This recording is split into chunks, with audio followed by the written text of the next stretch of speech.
Speak with love, how your words literally reconstruct your brain.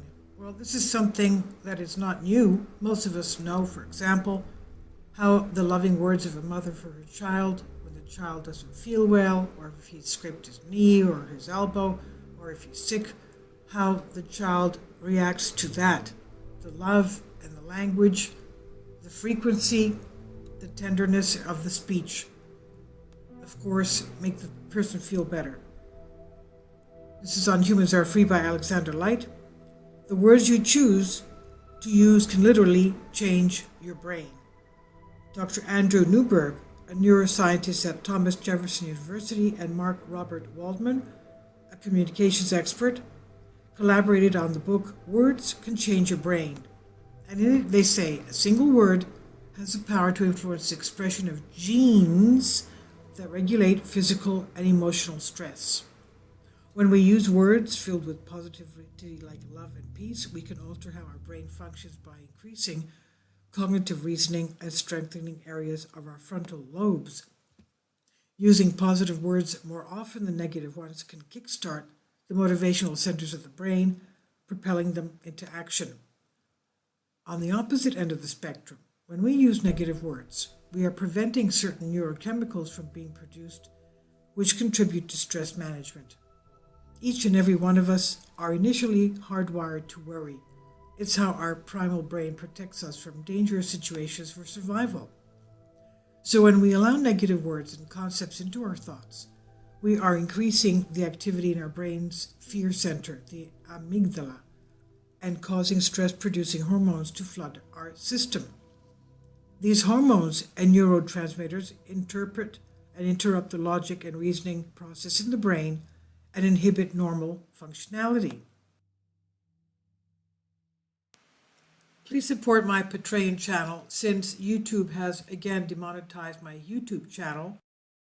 My Patreon channel will have 5 different videos from my YouTube channel every day. Thank you so much for your support and that you find all my content so interesting. You'll find the Patreon account details in the description box below. Newberg and Waldman write, angry words send alarming messages to the brain, and they partially shut down the logic and reasoning centers located in the frontal lobes. An excerpt from their a piece of their book tells us how using the right words can literally change our reality.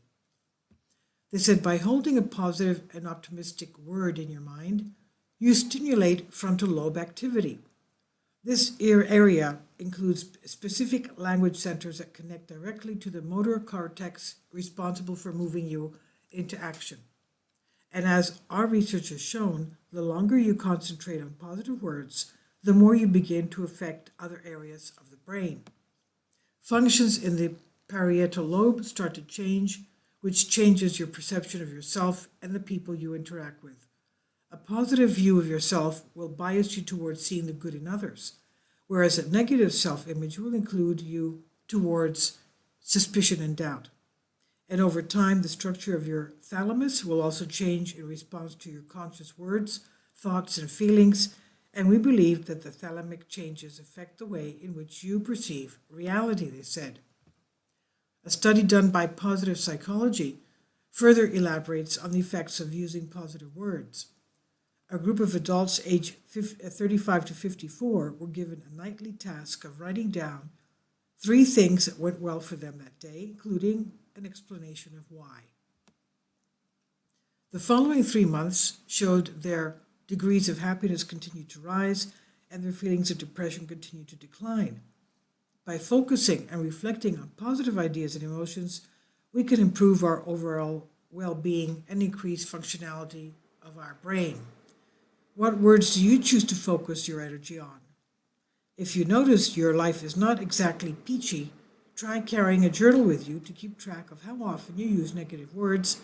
You may be surprised to find how simple the solution to a better life really is. Change your words and change your life. I guess you can call it the self-fulfilling prophecy. This is by Raven Fawn, guest author on Humans Are Free, and obviously I believe this is exactly so. So we have to be careful which words we use because they affect us, obviously, not only our brain, but I would venture to say the whole body and our health. Thank you for your support. Please leave your comments.